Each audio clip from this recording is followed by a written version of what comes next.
Halo teman-teman, kenalin aku Mufi dari KSR Unit Poltekkes Kemenkes Yogyakarta. Nah, di sini teman-teman udah tahu belum sih apa itu pengertian pertolongan pertama?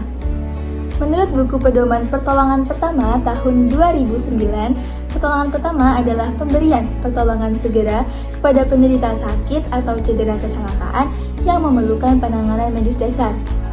Nah, banyak loh di luar sana yang ketika menemui korban langsung diangkat dan dipindahkan. Hal ini boleh saja dilakukan jika keadaannya benar-benar darurat. Namun, jika tidak darurat, hal ini tidak boleh dilakukan karena kita tidak tahu apa yang dialami korban.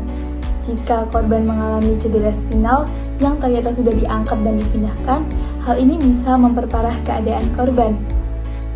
Hal tersebut tidak sesuai dengan tujuan pertolongan pertama. Dikarenakan tujuan pertolongan pertama menurut buku pedoman 2009 adalah yang pertama, menyelamatkan jiwa penderita, yang kedua menjaga cacat, dan yang ketiga, memberikan rasa aman serta menunjang proses penyembuhan.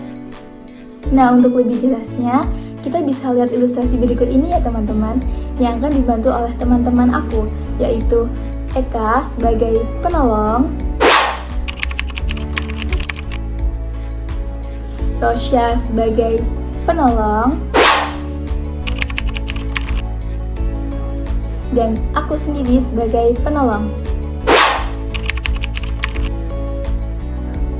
Kemudian ada Runa sebagai korban, dan Farah sebagai saksi.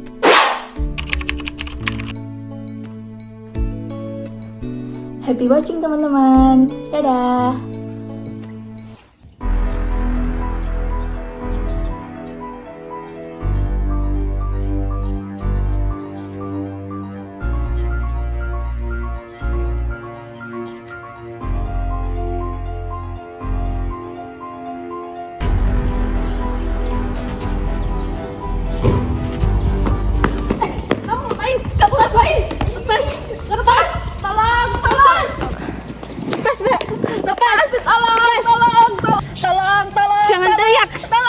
Jangan teriak. Tolong!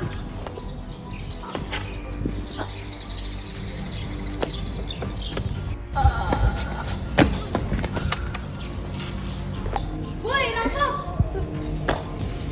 Rampok! Woi! Run! Sadar, Run! Aku tak nyari bantuan dulu ya, Run.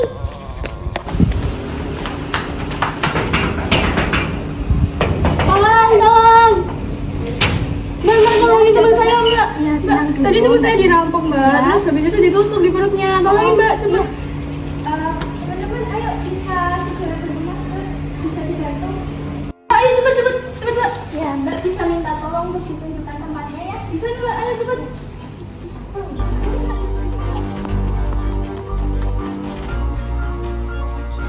Langkah pertama sebelum memberikan pertolongan pertama pada korban yaitu kita harus pastikan 3A. 1. Aman penolong dengan memakai APD minimal masker dan latex. 2. Aman lingkungan dengan menyingkirkan barang berbahaya di sekitar korban. 3. Aman korban seperti mengevakuasi korban jika berada di tempat yang membahayakan dan jika benar-benar diperlukan. Mbak, permisi, kami dari KSR Poltekkes Kemenkes Yogyakarta berkemampuan dalam pertolongan pertama. Mohon izin untuk menolong temannya Mbak ya. Ya boleh Mbak, silakan. Sebagai pelaku pertolongan pertama, kita harus memperkenalkan diri dan meminta izin atau persetujuan kepada korban. Namun, jika korban tidak sadar, kita dapat melakukan kepada keluarga korban atau saksi. Mbak, bisa dengar suara saya? Mbak, korban tidak respon. Dalam penilaian dini, terdapat pemeriksaan respon. Respon penderita dibagi menjadi 4 tingkat, yaitu awas, kondisi korban dalam keadaan sadar dan mengetahui lingkungannya seperti mengetahui waktu, tempat, nama, dan tanggap terhadap orang. 2. Suara. Pada kondisi ini, korban hanya menjawab atau bereaksi ketika dipanggil atau mendengar suara. Korban tidak perlu mampu menjawab, namun dapat mengikuti perintah sederhana. 3. Nyeri. Rangsangan nyeri dilakukan ketika korban tidak menunjukkan respon terhadap rangsangan suara. Rangsangan nyeri dapat diberikan berupa cubitan kuat atau penekanan di tengah tulang dada jika tidak ada cedera di dada. Respon yang terlihat dapat berupa membuka mata, erangan, melipat, atau menjatuhkan alat gerak. 4. Tidak respon. Korban tidak menunjukkan respon terhadap rangsangan apapun. Mbak bisa minta tolong untuk dipanggilkan ambulans di 119 ya. Baik Kak, terima kasih. Halo, saya Farah dari Polkesio. Kami menemukan seorang korban berjenis kelamin perempuan tidak sadarkan diri di Poltekkes Kemenkes Yogyakarta. Terdapat luka tusuk dan tadi sempat ditendang pada tulang belakangnya. Minta tolong dikirimkan ambulan ya. Terima kasih. Ketika menelpon ambulan, usahakan menyebutkan beberapa hal seperti salam, perkenalan diri, jumlah korban, jenis kelamin korban, keadaan korban, alamat dengan jelas. Tidak ada sumbatan. Pada tahap ini, penolong memastikan jalan nafas korban terbuka dan bersih. Apabila korban sadar, cukup perhatikan ketika korban berbicara. Apakah ada gangguan berbicara, gangguan suara, atau suara tambahan? Suara tambahan bisa menjadi petunjuk bahwa ada benda yang menghalangi jalan nafas korban. Apabila korban tidak sadar, dapat dilakukan teknik tekan dahi angkat dagu untuk membuka jalan nafas untuk memastikan tidak ada benda yang menghalangi jalan nafas. Tapi pada kasus ini kita menggunakan teknik jauh teras ya. Kenapa nggak memakai teknik tekan dahi angkat dagu? Dikarenakan adanya kecurigaan cedera spinal. Teknik tersebut tidak diperkenankan dilakukan dikarenakan dapat memperparah cedera spinal ya teman-teman. Ada nadi, ada nafas. Dalam tahap breathing, penolong harus memastikan jalan nafas terbuka dengan baik. Dengan cara, lihat kembang kempis dada, dengar suara pernafasan, apakah ada suara wheezing atau semacamnya, dan rasakan hembusan nafas korban selama 3-5 detik. Pada tahap circulation, kita harus memastikan adanya denyut nadi korban dan segera menghentikan perdarahan yang ada. Ada perdarahan, minta tolong ditela.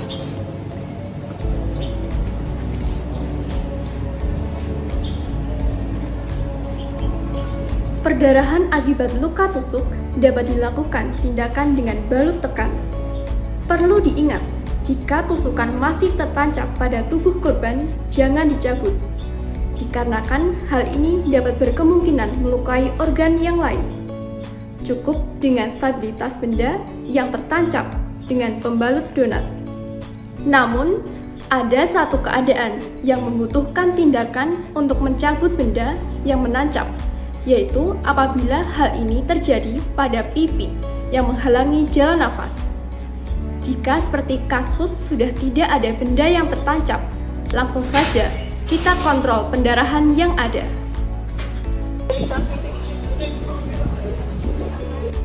Pemeriksaan fisik dilakukan meliputi seluruh tubuh penderita. Pada pemeriksaan fisik, penderita cedera harus dicari adanya perubahan bentuk, luka terbuka, nyeri tekan, dan bengkak, atau disingkat PLNB. CRT kurang dari 2 detik normal.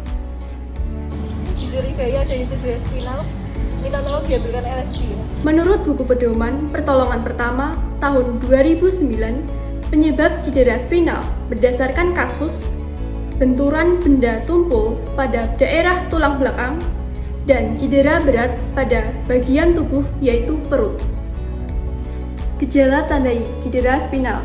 1. Perubahan bentuk pada kepala, leher, atau daerah tulang punggung. 2. Kelumpuhan pada alat gerak. 3. Nyeri pada saat bergerak. 4. Jika pada pria, ereksi pada kemaluan pria. Dan 5. Terjadinya shock. Kita perlu memasang neck collar untuk membatasi pergerakan pada kepala dan leher, supaya tidak memperparah cedera spinal atau cervical. Minta tolong Saya dibantu untuk ambil LSD-nya ya. Baik, Mbak.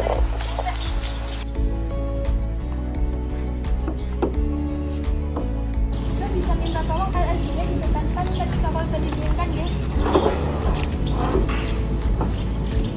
Sudah siap? Ya. 1, 2, 3. 1, 2, 3.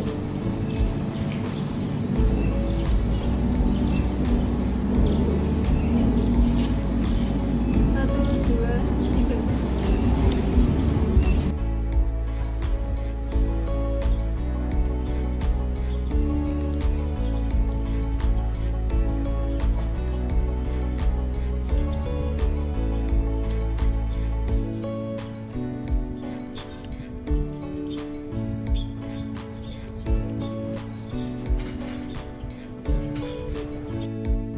Long spinal cord digunakan untuk mengevakuasi korban supaya tulang belakang korban dapat stabil dan mobilitasnya terbatas. Mbak bisa minta tolong untuk sebutkan identitas korban, nama dan umur. Baik, namanya Luna, umur 19 tahun. Baik, untuk jenis kejadian tadi perampokan ya. Betul. Bisa disebutkan untuk kejadiannya tadi bagaimana? Tadi korban dirampok, terus kemudian handphonenya diambil, terus ditusuk di perutnya, lalu ditendang pada tulang belakangnya. Riwayat penderita dapat ditanyakan langsung kepada korban jika korban sadar. Jika tidak sadar, bisa ditanyakan kepada keluarga atau saksi. Untuk memudahkan dikenal akronim kompak. K. Keluhan utama. O. Obat-obatan. M. Makanan dan minuman terakhir. P. Penyakit yang diderita. A. Alergi yang dialami. Dan K. Kejadian. Mbak, bisa dengar suara saya nggak, Mbak? Mbak, bisa dengar suara saya? Mbak?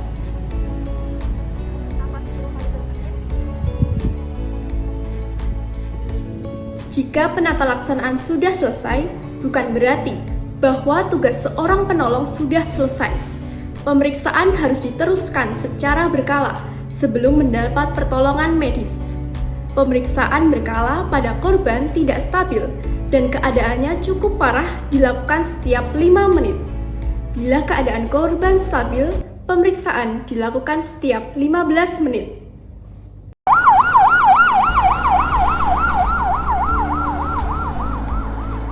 Izin melaporkan untuk satu kejadian dengan satu korban atas nama Luna, 19 tahun, berjenis kelamin perempuan, untuk jenis kejadian perampokan. Untuk respon korban, tidak respon, nafas lemah frekuensi 10 kali per menit, nadi lemah 50 kali per menit. Untuk suhu, dingin, lebih dingin dari penolong. Kemudian untuk riwayat penderita diketahui, untuk kejadian dirampok tas, diambil, ditusuk di perut, ditendang di bagian tulang ekor.